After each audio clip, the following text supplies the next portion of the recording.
Hello and welcome. So today we're going to carry on looking at price discrimination.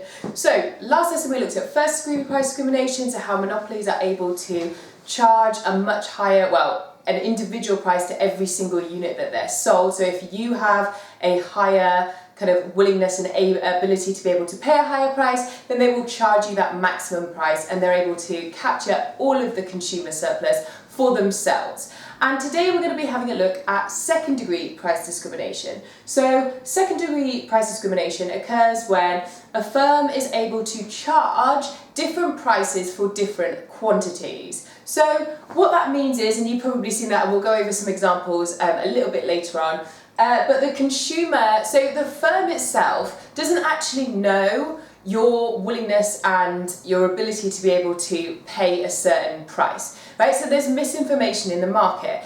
When a consumer walks into the supermarket or walks into any shop, the person who owns the shop or the firm itself doesn't know whether you are the type of person who wants to buy a lot and cheaper, or whether you are the kind of person who wants a smaller amount and you're willing and able to pay more.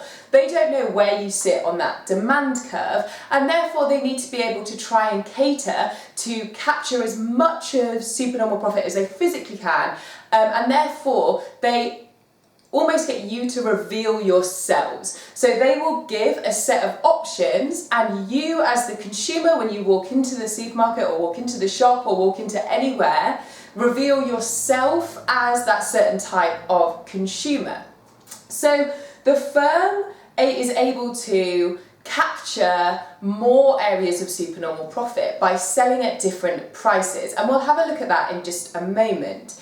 But what you really need to understand about second degree price discrimination, which is different to first degree price discrimination, is that the producer doesn't know, right? In first degree price discrimination, the producer is able to know exactly how much you're willing and able to pay for a good or a service. Whereas with second degree price discrimination, they don't know. Now this is far more realistic, right? We can actually we can picture this in our everyday life. When I walk into the corner shop down the road, the person who owns the corner shop, they don't know whether I want to buy, a bulk pack or whether I want to buy a smaller one. They don't know my willingness or my ability to be able to pay or afford certain things. So therefore they need to be able to give me a set of options and I can reveal myself. So the way that works in practice is as follows. So this here is a demand curve for a firm. So an individual demand curve for a firm. It is not a demand curve for the industry, right? It's just for the individual firm. So this may well be Tesco's demand curve, or Waitrose demand curve, or Asda's demand curve, or the shop at the end of road demand curve, or your local supermarket's demand curve. It's definitely not the industry for groceries demand curve. It's a firm's individual demand curve. And they have two options here. So they can price P1, which correlates to the quantity one. So they can price high and sell less, and the quantity is a smaller amount. Or you can buy more and they can price lower, right? So this is second degree price discrimination, pretty well kind of summed up on a diagram. So here you can see that, say for instance, if I decide to buy one of something, I'm essentially going to pay a premium for that purchase of the one good. And we can see that here. So I only want to buy one and I pay a much higher price, I pay a premium for that one. Whereas if I want to buy two or three, I actually start to buy a lower price, where I buy at a lower price. Now lots of you are familiar with bulk buying. Usually it comes up in firms, on the firm side. So the idea of the firm having purchasing power by buying in bulk and they get a lower price. So we've seen that when we look at economies of scale. But this is an example of how that happens for the consumer as well. So as us as consumers, we can benefit from buying more, and it is the exact same good, and that's what's important for you to understand, that when we're looking at this is for the exact same good. So let's think about it like apples, for instance. If I want to buy one apple from the corner shop or from the supermarket or wherever, market stall, then I'm going to pay a premium, whereas if I buy more apples, I am able to get a lower price. Now the individual who's selling me that doesn't know which one I'm going to be, so they might give me a choice of some individual apples that are individually priced, or they might have a packet of apples all ready to go that's 6 apples in a bag that's a cheaper price per unit. So firms are able to kind of capture two areas of supernormal profit. Now I purposely haven't drawn the diagram. I don't want to confuse you. You're not going to be asked for this diagram in the exam, so don't worry. But for those of you who are challenging yourselves, pushing yourselves, just kind of think about it here. You have a normal profit maximising price and you have a normal supernormal profit kind of area as long as the AC is lower than the AR at that profit maximising price, you're going to be making supernormal profit. So that's the amount of quantity that you are selling at that profit maximising price. So therefore you've got your supernormal profit area. We can label that A if you want to kind of pause and draw that diagram now. But we can also add to that a much lower quantity. So we can pick a lower price, go all the way across and see if the firm is able to make some supernormal profit there. Then we've got a new area of supernormal profit. So we kind of have a new additional rectangle of supernormal profit as long as the AC is lower than the AR.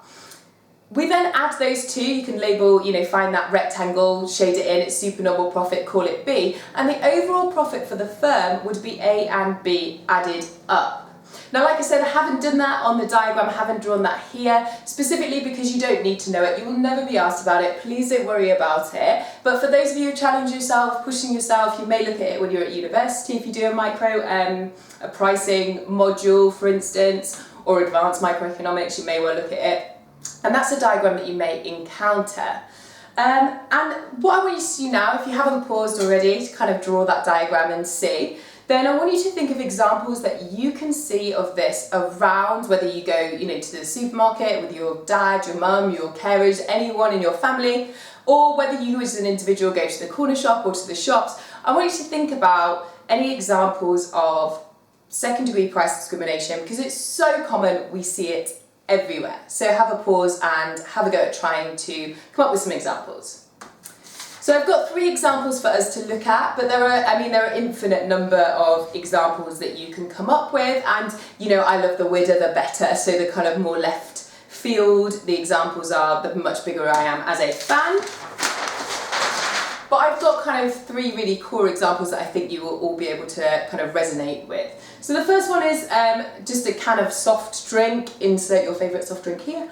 If you go to the shop and you buy 1 can of soft drink, you pay a premium for that can. It may well be, 60 or 70p. Whereas when you buy a 6-pack, it might be like £3, £2.99, whatever pricing strategy they choose. But is potentially, usually about 50p a can in a 6-pack compared to the 60 or 70p that you may pay as an individual. And that's directly linked to that diagram. The more that you buy, that 6-pack that you buy, you're able to do that. But that doesn't fit with all consumers. Not all consumers want to buy that 6-pack. Like if I'm just out for an afternoon and I want to go in and buy like a quick drink, I don't want to carry a 6-pack of drinks around with me in my backpack. I just want 1.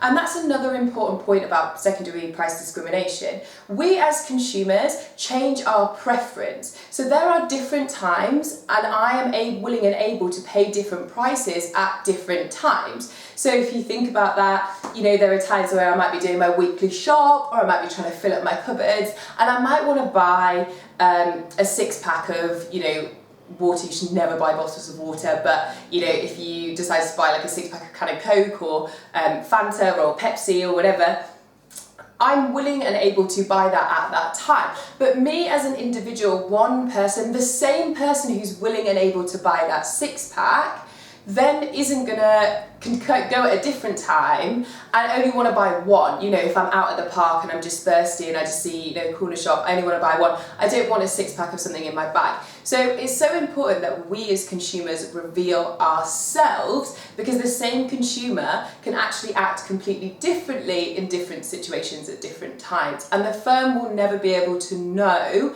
when you are acting differently. So one of the other examples is to do with, like a bag of pasta or rice. You can see that, if you buy that little 1 person, that comes 1 person, bag of pasta, I could devour that 1 person bag of pasta. I could probably devour a family bag of pasta. You are paying more, you're paying a premium compared to the kind of family size bag of pasta. And the same with, kind of Crisps here, you know, if you go and you buy one bag of crisps from the shop, it might cost you 60 or 70p, whereas a pack of 6 might cost you like £1.99. So you can see that actually in some products there is a huge difference in that kind of demand curve and that price. So you can buy a lot more for a lot cheaper. So I think a good example of that is kind of like chocolate bars, for instance. So if I buy one chocolate bar, it may cost me like 70p. But if I go and buy like a 4-pack of chocolate bars, it might cost me £1 or £1.50. That's such a huge difference in price per unit. But at the same time, not everybody's going to want to buy 4 bars of chocolate. I'm probably going to want to buy 4 bars of chocolate, but not everybody wants to buy 4 bars of chocolate.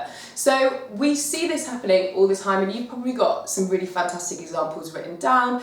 And it happens across like different industries. I've used the supermarket industry here, but there's lots of different industries that you can look at. So secondary price discrimination, where does it come up in your exam? Well, you're very unlikely to be asked a huge extended question on second-degree price discrimination. They save those for third-degree price discrimination. That's usually the one that comes up the most, and we're going to be looking at that next lesson. So when it comes to second-degree price discrimination, all you really need to know is what we've covered today. Just have that understanding in your brain. That's all you really need to know for the exam for second-degree price discrimination. So I hope that you have found this interesting, and like I said, next lesson we'll be looking at third-degree price discrimination. Thank you so much, and I'll see you then. Bye!